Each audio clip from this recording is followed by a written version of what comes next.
Cullen woke in the woods, weak but alive.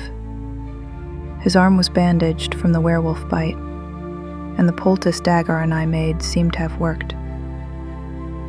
A strange little creature, a searcher, appeared near him, but I crushed it before it could do more harm. We packed quickly and left the clearing. Cullen was sore but moving. DagGar complained of hunger and started wearing the dead searcher's husk as a hat. I tried to explain that it might have summoned something far worse and that we needed to move fast before it followed our trail. On the way, Cullen pressed for answers. I told him what I knew, that searchers are lesser demons, used by greater ones to hunt across the plains. DagGar mentioned a ninth inferno, Narparis. I lost control. I couldn't bear hearing it. Cullen, Avon. I moved toward Sharael, calling her name softly, 3 or 4 times, careful not to startle her. Sharael. She shifts slightly but doesn't rise. I crouch beside her. What have I done? I hesitate. I don't know. And I don't. Not for sure. I understand the idea, but not what it truly means. She's changed the world. She's shifted the paths to the infernos by creating thinnings, altered the hierarchy of the gods. I reach under her arm, gently urging her up. She resists, heavy, unresponsive, but when I persist, she finally rises. Her head lolls slightly. Her face is distraught, streaked with tears. I murmur, I don't understand, but you can tell me when you're ready. For a long moment, we just stand there. She leans into me, her body warm against mine. I lower my cheek to the top of her head. Her hair is soft against my skin. She still smells clean, and somehow that reminds me of how beautiful she is. Her arms tighten around me. My heart thumps. She pulls away slightly. Can she hear it? My heartbeat. My breathing. My face burns. On my oath, how embarrassing. But she doesn't let go completely. She shifts, holds on tighter. I feel a pang of guilt as she cries softly against me. I run my fingers through her hair. She shifts, rolling her cheek against my shoulder. So I do it again. And again. She lets me. Then after a moment she withdraws, dabbing at her face with her sleeve. I'm sorry.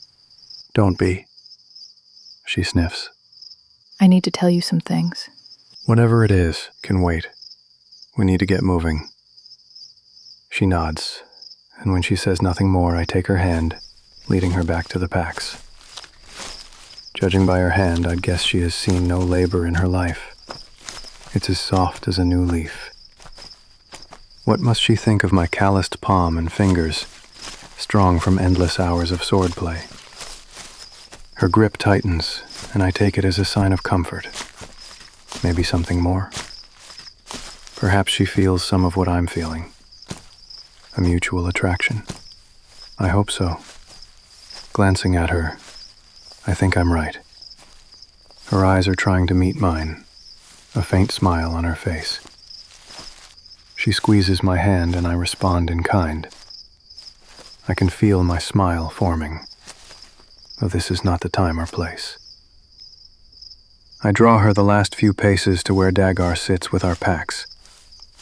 Letting go of her hand, I pick up her pack and offer it to her. She threads her arms through the loops, and I hoist the weight onto her shoulders. I watch as she bounces it a little, then runs her thumbs under the straps. Good for her. She's learned from my advice. DagGar is curiously quiet. Perhaps he's picked up on what's happened between Sharael and me and is waiting to see how it plays out. Or maybe he's just run out of things to say. So, Sharael, feeling better? Because this reminds me of a story. No, DagGar, I'm not feeling better. We have other things to discuss. It was about, maybe 272 years ago. On a 4th day afternoon, about 2.5 bells, or thereabout. It was the first time I met Pampus. DagGar. He had 2 heads back then. Drit. He's hard of hearing when he wants to be. DagGar keeps on talking, seemingly oblivious to her words. And I wonder if this is his way of giving us privacy, a way to let us talk without feeling overheard.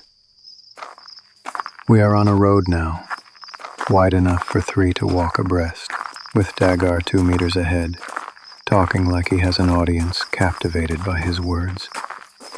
Cullen, I don't know what I've done.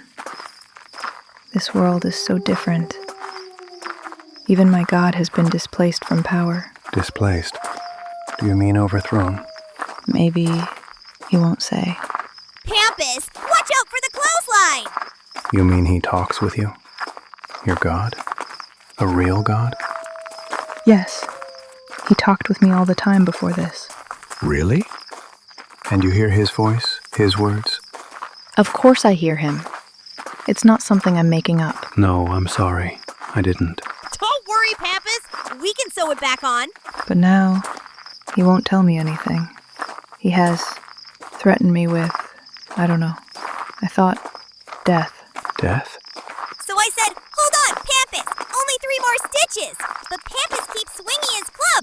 Just can't wait to play. I say, we can play batty ball later. But Pampus keeps hollering some incoherent jabber about killing some little rodent. Who knows what he was thinking? I've been telling people that half his brains were in the other head. Then all my work was lost, and Papapus, his other head, went tumbling down the stairs, hollering all the way. Again! So I say to him, now we'll have to start over. DagGar's words are distracting, and Sharael doesn't continue. I think about what she's said so far. Obviously, the God didn't mean death, because she still wants to speak with him. This is what's upset her, but there must be more. I'm about to ask when a distant roar comes. It's a voice I recognize, a scream of anger. It's the demon from my dream. It's very distant, almost at the limits of hearing, but it's enough to silence all 3 of us. The sounds of crashing and thrashing trees follow, but again, distant. After a long while, I realize the sounds aren't getting closer. It's him. Him? Him! Who's him? The demon. Oh, I see. From the searcher, you mean.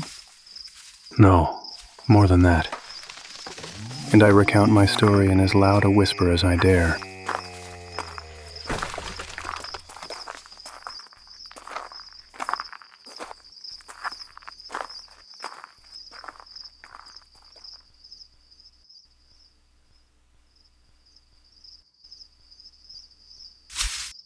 Puffing, I climb to the top of the ridge, pushing through the dense ferns that threaten every step. The incline is steep, slick, and treacherous, but we have to keep moving. I had recounted my dream to Sharael when the first demonic screams came, but those were the least of what followed. The sounds were horrific, sparking a fear that rivaled even Sandra's abilities. Any conversation had died after that. Sharael lags behind me, silent. DagGar had let out one chittering giggle as if to say, "Hooray, the fun begins." But thankfully he's been quiet since. At the top I turn, my breath steadying. From here I can see back toward the cabin. A black pillar of smoke rises into the sky, pooling on the horizon. I stare at it. Is that the cabin? I can't be sure. Reaching down, I beckon Sharael to take my hand. Come on. She's done well keeping up, but her face is covered in sweat, strands of yellow hair sticking to her cheeks and forehead. Her exhaustion is palpable in her trembling grasp. She climbs the last stretch, and the three of us stand together, looking out at the rising smoke. No one speaks. We've been walking for close to 2 hours, riding a wave of fear that grew with every distant sound from the demon. There was no time for discussion, only movement, silent, fast, relentless. For nearly an hour now, we haven't heard him, but I know who we're running from. Caracas. His voice from my dream still lingers, etched into my mind. I turn toward Larose. The sight freezes me. I can't move. The city I once knew, the city of my childhood, is gone. As a boy, I had frequented Larose. It was a harvest destination for the northern islanders. Sometimes we traveled in caravans. Other times the Avens made the journey alone. The Larose of my youth was a beacon of prosperity. Yellow and white walls, stone streets lined with gas globe bulbs. Peacekeepers patrolled the walkways, and the city thrived on the ingenuity of the Cadians. At its heart stood the Cadian Center, a 5-tiered structure, gleaming white against the night sky. Once a military post, it had grown into the seat of government for Van Isle. Its streets sparkled at night, illuminated by gas derived from compost to power glow bulbs and cooking stoves. Compressed air, harvested from wind and water, drove its pneumatic systems. That city is gone. Larose is dwarfed by what surrounds it. Its walls, once impenetrable, have crumbled. Entire districts, buildings that never existed in my time, lie in ruin. The landscape is a graveyard, a war zone. Walls down, roofs collapsed. Vines, trees, and nature itself reclaiming the ruins. What happened here? My gaze locks onto the center building, the Cadian Center, a place I now have 3 distinct memories of. The first, bright, alive, a symbol of government.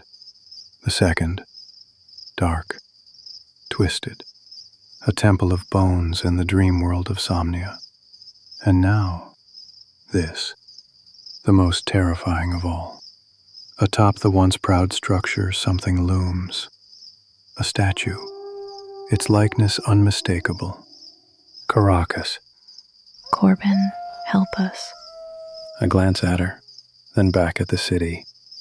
Larose is little more than a corpse, a ruin of what was once great, torn down to its bones by war, terror, and suffering. I don't remember seeing that statue on our temple. Do you? I shake my head. No, that building never had such a likeness. I twist, looking back toward where we came. The pillar of smoke still rises, curling into the sky. At least it's quiet. Come on, I murmur, touching Sharael's elbow. The ridge follows the direction we need to travel. We take it as far as possible before we're forced to descend back into the thick forest. DagGar rides atop my pack, his small form shifting as I move. Sharael follows closely. The path ahead is tough going. No signs of civilization. No trails. Only deadfall and tangled undergrowth. Massive fallen trees, their trunks 2 meters thick, block our way. The ground beneath us is treacherous.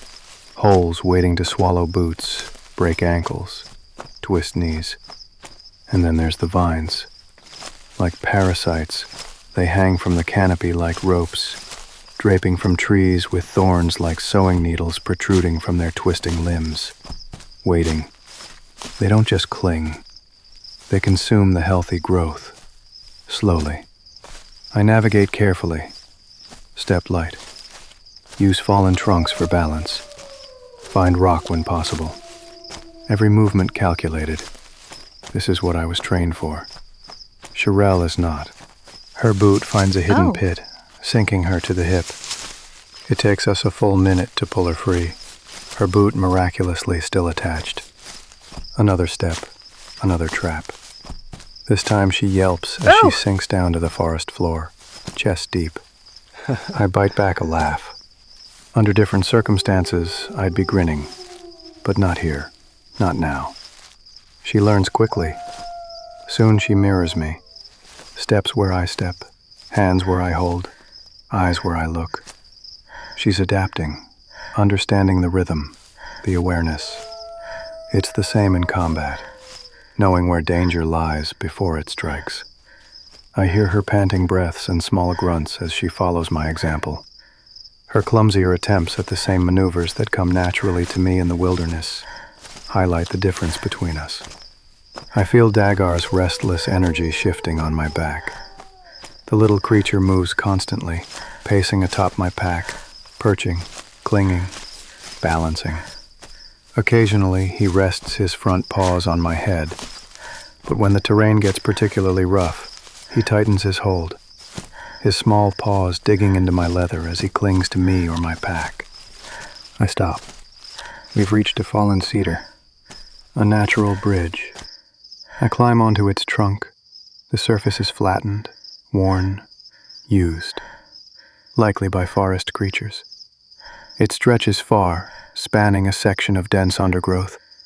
Then, I see it. Look, I whisper. Sharael is still below, unable to see. I reach down, pulling her up beside me. Look. I point northeast. She squints. I know she can't see it yet, but I can. The trees form a ridge, a straight, unnatural line. Beneath the overgrowth, a road. It's not the road we intended to take, but we're far from our original course, and it moves in the right direction. She nods, then suddenly makes a face, her eyes lifting above me. A pang of fear rises in my chest as I try to follow her gaze. Before I can, she swats at my pack. DagGar squeaks. I turn back in time to catch Sharael's tight-lipped smile, innocent, mischievous. DagGar, however, remains silent. I raise an eyebrow. Anything you'd like to share? Her smile doesn't fade.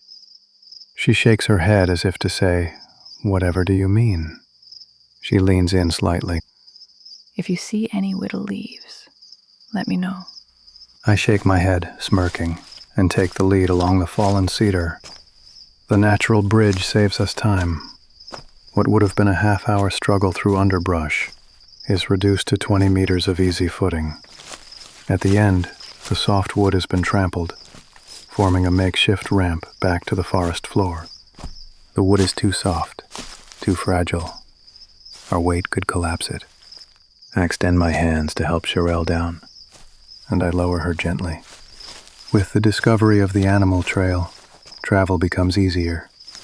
Within 2 hours, we reach the road. Cautious, I scan the overgrown thoroughfare. No sign of movement. No threats. Satisfied, I turn back, my gaze sweeping the dense forest behind us. I watch. Wait. Several long minutes. Nothing. No searchers. No signs of pursuit. I motion for Sharael to join me. She steps onto the overgrown road with visible relief. I think we're safe for the moment. Whenever we herd back there, it's either gone the wrong way or returned to wherever it came from. All right. Oh, a whittle bush.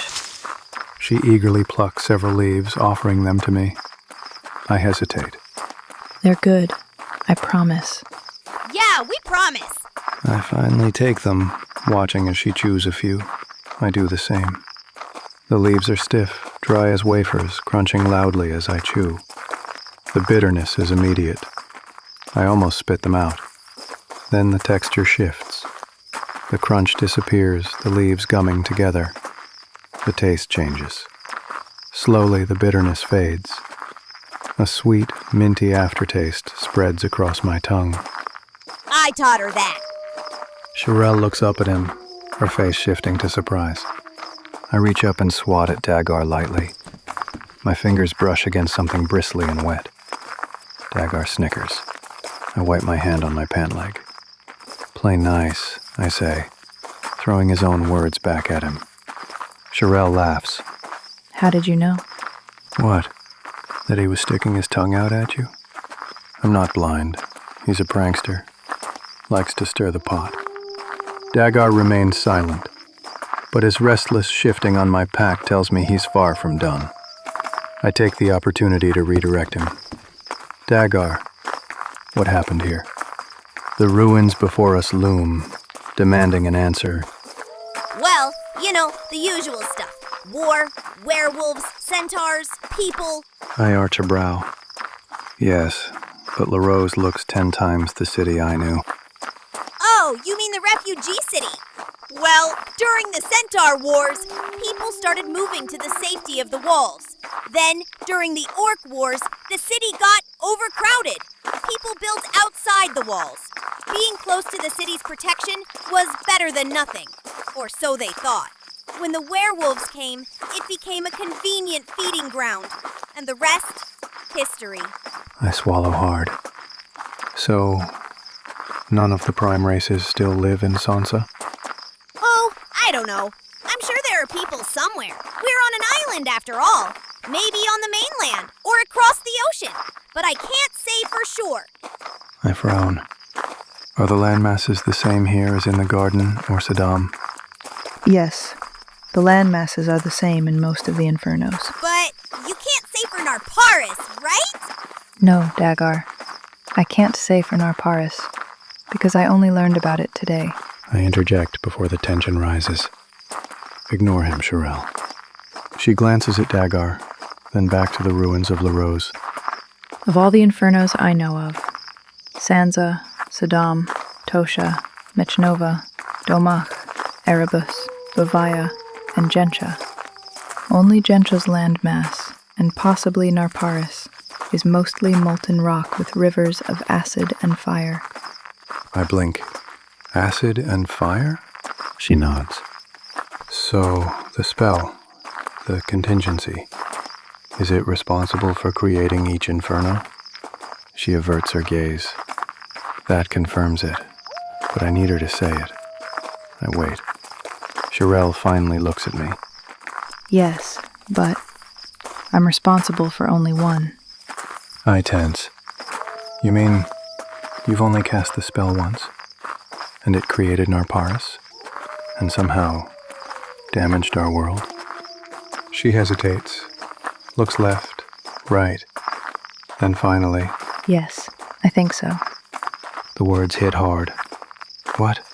But who's to say the changes weren't planned for? I can't be the only one who's ever cast the spell and noticed shifts afterward. But how do you know? My voice is sharper than I intend. She takes a breath. You remember the chronometer? I nod. It had 8 copies, 8 instances. I believe they represent 8 castings of the spell. I struggle to process it. So, bringing us back in time has some kind of consequence. Creating a new Inferno and Elysia. Another thought strikes me. What if she made a mistake? I don't know everything for certain. My only confirmation is DagGar, and maybe Corbin. But I know who to ask. I narrow my eyes. You're not about to tell me it's the White Circle again, are you? No, I wasn't going to suggest that. The problem is, I don't know if the man I seek will still be there. His name? Doontree. Doontree Cliveborn. He's a wizard of sorts. Has a shop in Rivet Square. I nod. I know Rivet Square. It's famous for its pubs and shops where I come from. Yes. It's a market that never sleeps. But that's in our time. I don't know what it's like in this one. It could be a ruin in the garden, just as Larose is in Sansa. A chill runs through me. Her words remind me of Williamshire. My only solid evidence that this is truly the past has been Luna and the orcs. The orcs at least belong in my history. They confirm we have traveled back in time. We walk in silence. The tension between us is thick. My left hand rests on the pommel of the razor, a comfort. My pack weighs heavy on my back. If we were ambushed, I'll have to ditch it. I think back to the pack I left at home. Quick release straps at the shoulders. Easy to drop in a chase. This one doesn't have that. A problem if we need to flee. I need some time to prepare magic. I glance at her. Prepare? An offense. I can recite a spell when needed, but it takes time. If I recite them now, I can have them ready. I nod. Being prepared sounds good. I can do it as we walk. I just need to be uninterrupted. Is that all right? So you'll be reading from something? Like you did with the contingency? No. That was a powerful spell. This will be like when we encountered the werewolves. The werewolves. Had she cast a spell then? Strange words flicker in my mind. Words I heard but can't quite recall. Yes, she had cast magic. I remember the fire, the streaks of flame. It's fuzzy, but it happened. All right. I'll be reciting from memory. She looks at me pointedly. Please don't interrupt me. She turns slightly. And that goes for you too, DagGar. Magic's easy. You should do it like me. She glares. Even without turning, I know he's striking some ridiculous pose. That absurd, long-nosed hat perched on his head. She ignores him and begins. Essentia venire ad me. Tres semises calo what? The words, essentia, semissus, they resonate with me. I try to stay alert, but I find myself distracted by her. Her profile, the way her lips move to form the incantation. I can feel the magic. It stirs around her, flushes her cheeks.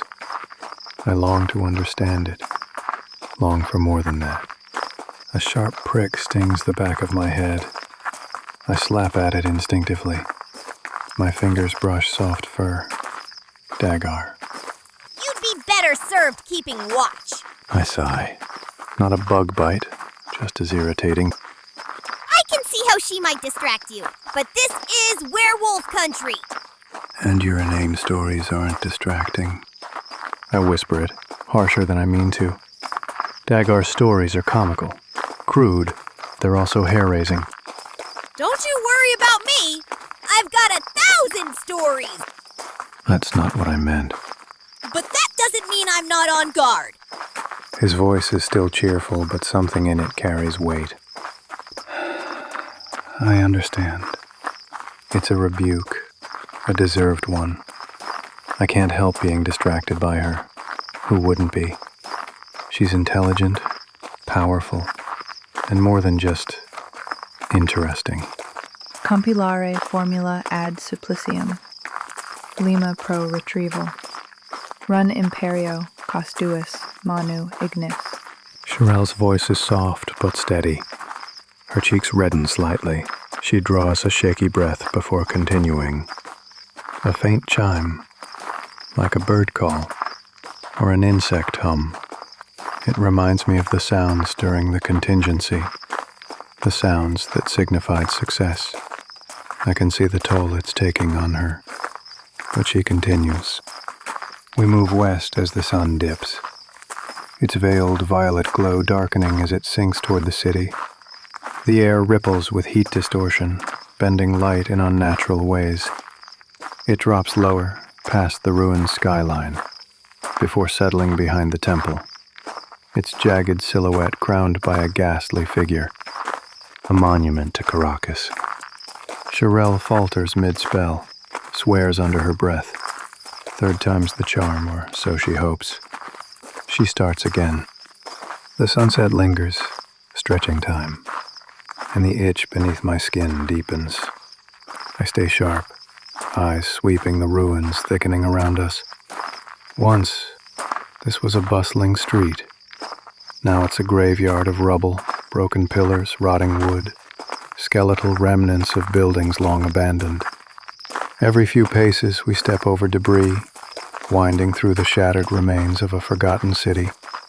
The sun sinks deeper. The sky is a rippling palette of colors. The stars that flickered in daylight now outshone by brighter ones. For a moment, the sky is full. 2 sets of stars overlapping. A mirror of the heavens. In the east, the darkness recedes. Not from our world, but another. The garden, if DagGar is right. Sansa's sun continues its descent as another dawn begins its rise. A howl echoes through the ruins. She stops speaking. I halt beside her, listening. The sky, ridged by sunset and sunrise, is now an endless stretch of midnight blue. A moon lingers to the north. I'm unsure if it is that of the garden or Saddam, but Sansa's has yet to rise. DagGar snickers, shifting on my pack. Sharael breathes through her mouth, a sign of nerves. A touch at my sword hand. Her fingers tighten as another distant howl rises in the east. Oh. Her voice trembles, caught between surprise and intrigue. I follow her gaze. A flicker of orange against the temple's blackened facade. Small flames blink to life along the surface, one, then another, then another. A procession of torches setting its walls aglow. So someone occupies it. But who? I guide her carefully, stepping around the wreckage, senses keyed to the ruins around us. 30 meters ahead, something shifts in the rubble. A puff of dust, the scrape of stone. It's out of our way, but we keep a straight line to the temple. The dark thickens. One set of stars dominates, the other 2 fading but still visible. The last sliver of sun vanishes below the horizon. A sudden, impenetrable blackness. A howl. Closer this time. Another answers. My pulse kicks up. They're not an immediate threat. Not yet. But there's nowhere to hole up. No solid buildings, no barricades. Nothing defensible. Stone crunches beneath our boots. The overgrowth recedes, revealing a well-trodden path. That's not a good sign. I'd hoped we'd reach the temple before nightfall. Perhaps we would have, had we not taken the deep forest. At best, we're still a half hour away. The howls continue, spaced every few minutes. Most are distant. A few are close. Werewolves? From Sandra's descriptions, I'd say they are. DagGar remains silent. Sharael still clings to my hand. I wonder how many spells she has. The third sun must still be beneath the horizon, but light stirs. For a brief time it had seemed like night. Now, dawn creeps back into the landscape, despite the cooling air. Mist curls from the ground, wraith-like, seeping through the ruins, rising from forgotten alleys and wells. It thickens unnervingly fast, swirling at our feet, swallowing the earth beneath us.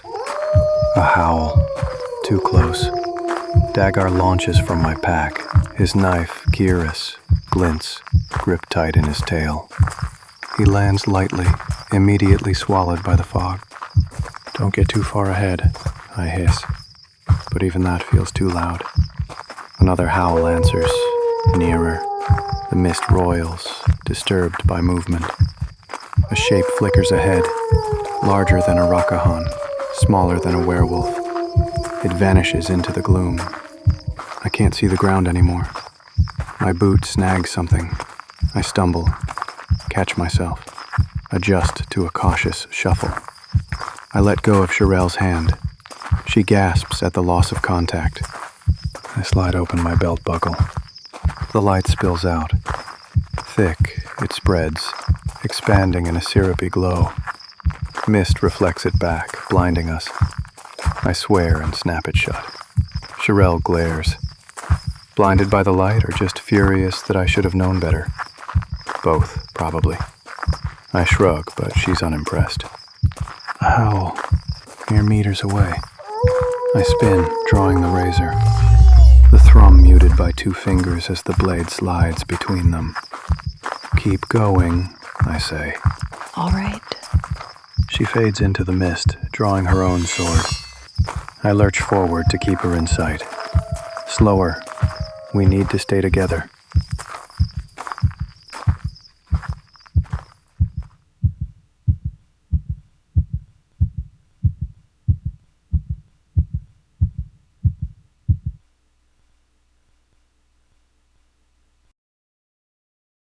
Shit, how's this thing work?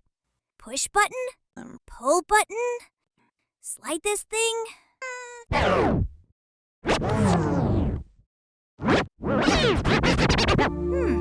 kinda like that. Hello? Yes, hi, this is me. Still me, unfortunately. You're friendly, lovable, adorable, DagGar, who is not in any kind of trouble at all. So, I was trying to explain to Mike how these endings are supposed to go, because apparently there's a right way. And he said I should do it. Then he took the script and ate it. Ate it. Does that sound fair? 'Cause it feels unfair, and also like a trap, and possibly permanent.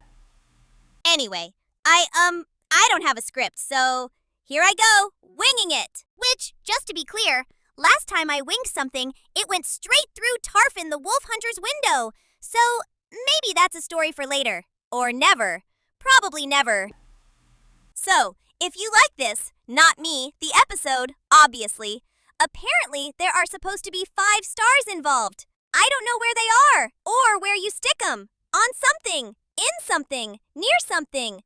They should be easy enough to find. Everyone's always talking about them, constantly. I'm sure you'll find them.